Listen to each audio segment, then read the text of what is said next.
Hi everyone, welcome back to the Digital Historians channel, and I send warm regards to the students that have just come back from school for the holidays. Well done. The term has been quite tough, but yeah, we've persevered. You're back home, and the political climate is suggesting elections. And that's why I want to make this discussion. I want us to discuss elections. One, the general term elections. Then two, we shall look at the Electoral Commission, because it's the one that organizes the election. And then three, we shall look at a democratic versus an undemocratic election, looking at the qualities of a democratic election. One, what does the term election mean? Now, the term election means a formal or unorganized kind of process by which people choose their own leader. The people choose whoever they want to be in office, either political or not political. Any kind of process that where you have to vote to decide who takes what. That is an election. Two, the Electoral Commission. I want us to begin with the Electoral Commission because it puts in place what we are going to discuss. It ensures either a democratic or undemocratic election. When it fails, it will prepare the reverse. But when it's successful, you will see a democratic election. What makes a good Electoral Commission? Or why would we say this Electoral Commission is good? Or it's credible? One, independence. The body entrusted to carry out or to man the election should be independent, meaning it should be free from state control. Not only state alone, but any other actors, any other external forces. It should not be dependent on any kind of force. Two, it's a neutrality. It should be neutral. It should not be part of any party. It should not be thought to be part of the two. Then we have transparency. The Electoral Commission should be transparent. It should be open. It should allow people to see what it does and how it does it. Apart from that, it has to be accountable to the people, explaining how it did things, if it did mistakes, why those mistakes, and how do they correct them. Correction of mistakes is the apex of accountability. Then we have the competence. That body should be competent enough, meaning the persons in it or the people in it should be professional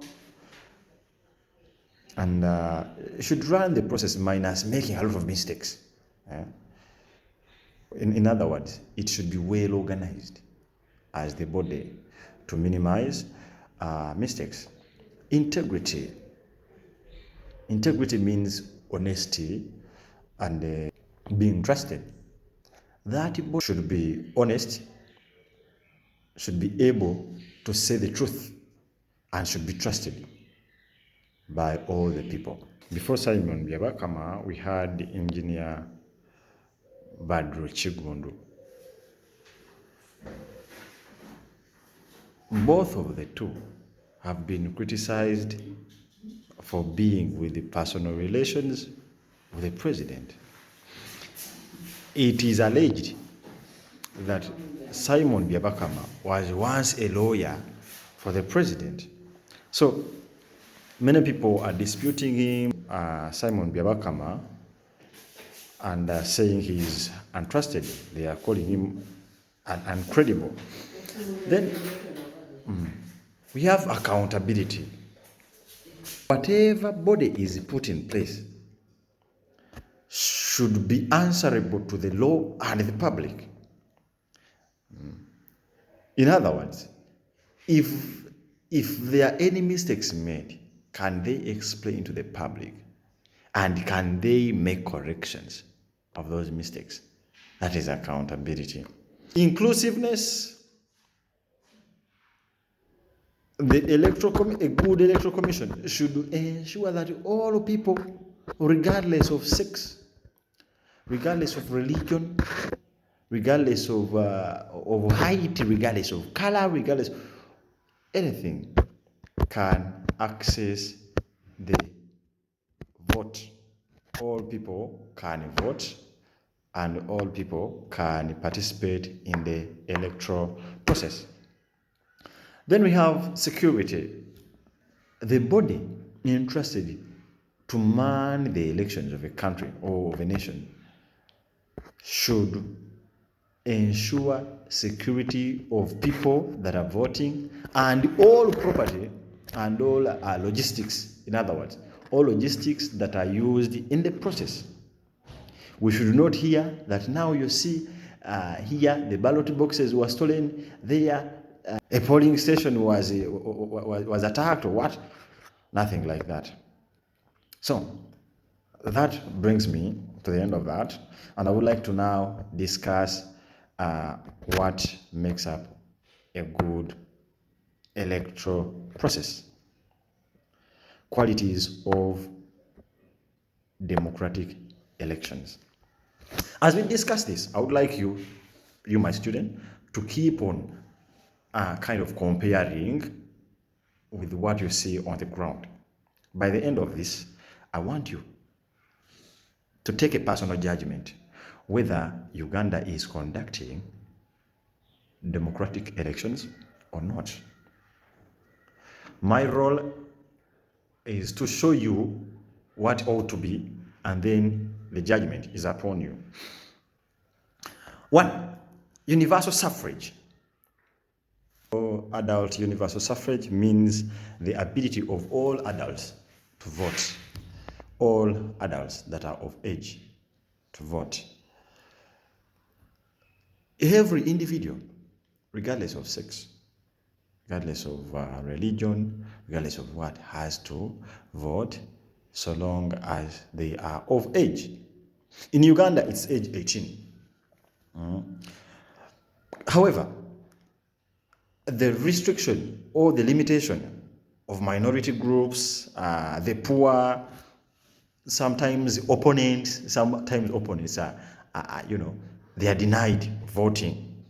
And in some states, women would mean that election is not democratic enough.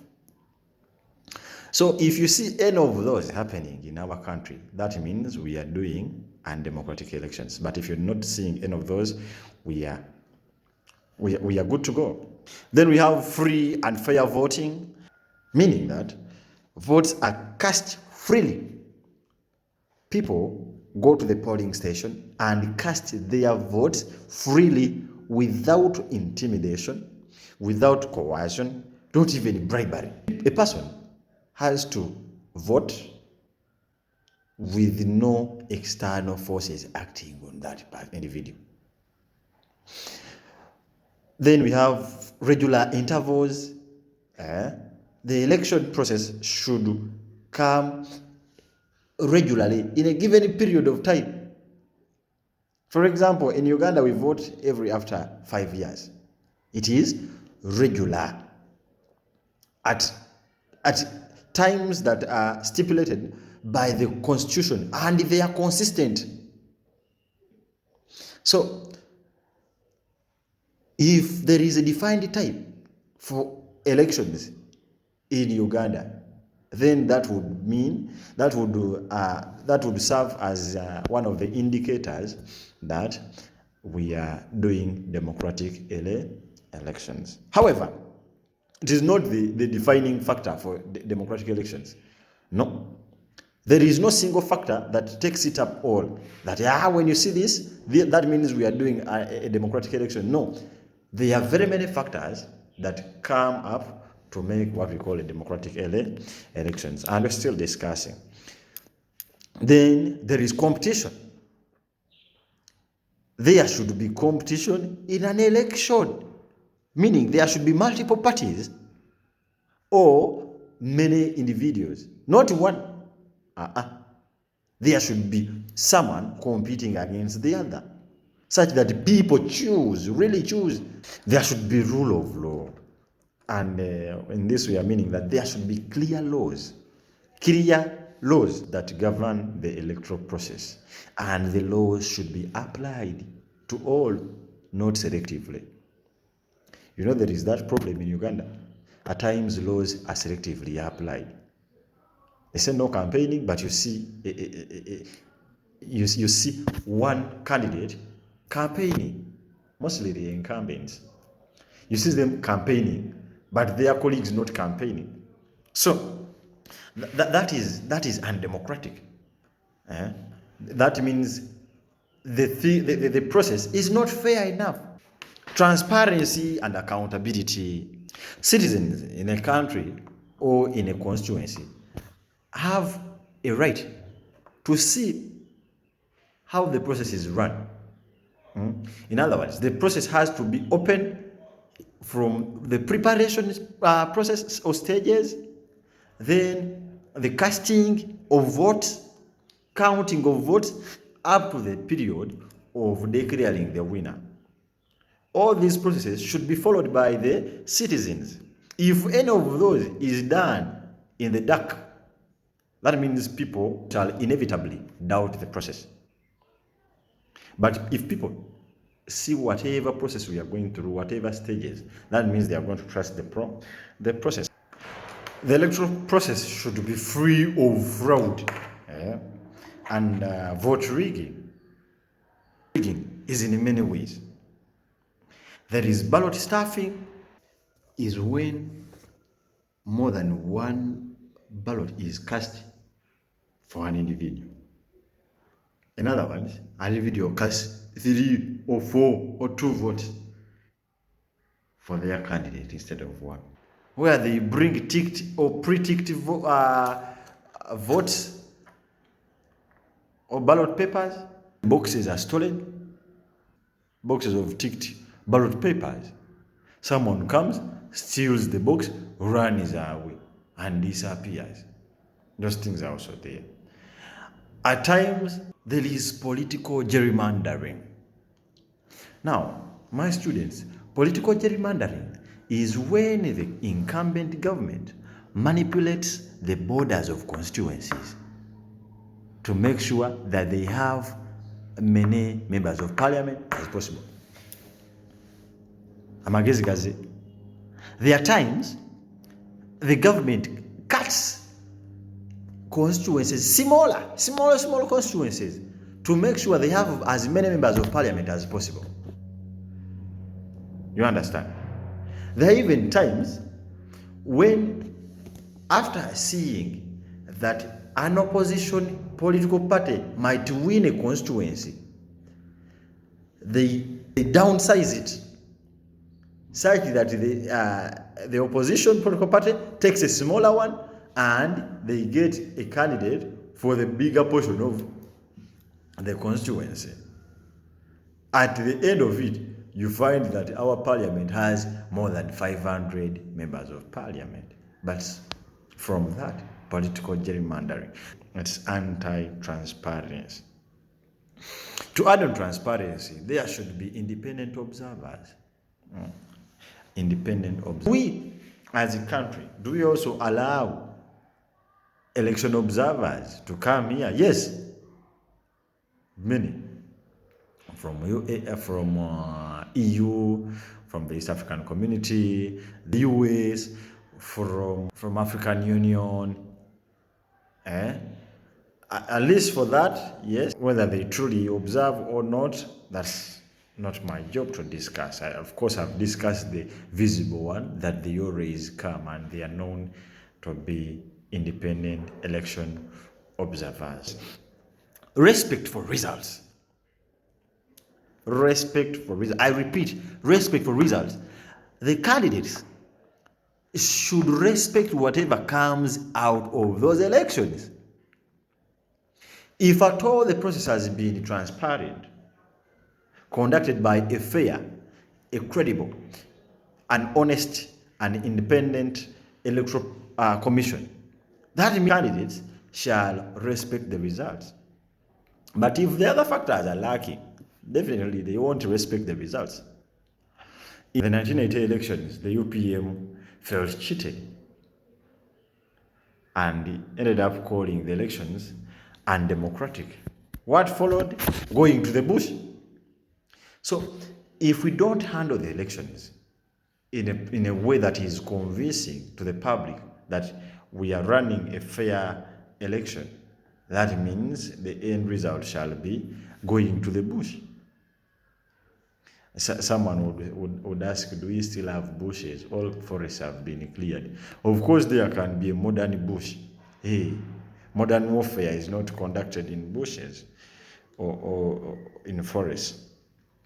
There should be freedom of expression and association, where people that are protesting or people on the other side have to meet and conduct campaigns without any intimidations, without any violence. People have a right to meet up and convince themselves. Media, either by use of traditional media, social media, or even gathering. People should be free to criticize, to critique the government. People have to campaign for themselves. Then there should be free media. Free media. Either the new media or the traditional media should be free. Because information has to flow. Information has to move so as to ensure transparency. In the 2021 elections, was it? Yes, 2021 elections, the government of Uganda was forced to shut down social media. They shut down Facebook, also shut down Twitter, now called X. Shut down every media where people would share information regarding the elections. I don't think that is democratic, because you are infringing, you are restricting people's right to information and communication. And finally, there should be a peaceful transfer of power after the elections. After ensuring a democratic election, after ensuring that election has been peaceful, has been fair, has been transparent, and the Electoral Commission has done its work, there should be a peaceful transfer of leadership from one individual to the other. In any case, the incumbent has been defeated. From that discussion, that means if you see any of the following, it would indicate that that election has not been free and fair. Restricted voting rights, lack of genuine competitions, intimidation and violence during the process, electoral rigging and fraud, press censorship, switching off of social media, lack of transparency, no peaceful transfer of power, and suppression of freedoms, where people have no freedom of speech and expression. If you see any of those, it would mean the election process has been undemocratic. All in all, I want to again task you as my student, look at those factors and judge whether Uganda is running democratic elections or undemocratic elections, such that come next year you can tell and you can do what is due as a student of history and political education. I wish you well. I love you all.